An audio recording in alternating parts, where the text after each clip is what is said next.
Here I have LG G Pad, and let me show you how to change language on the following device. So at the very beginning, let me start by using a home screen, tap apps icon right here, find and select the settings. Let's scroll down, and here you have to choose language and input. It's located under personal tab. Let's select language, and as you can see here, you've got full list of available languages that you can use on this device. So in my case, let me just say that I would like to change my language from English to Spanish. So let's tap on Español right here. And now the whole list of settings and also applications are in Spanish. So now if you would like to go back to previous version, just find and select Ajustes.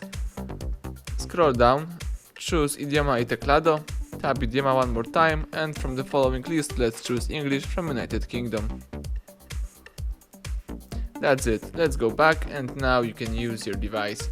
Thank you for watching, please subscribe our channel and leave thumbs up under the video.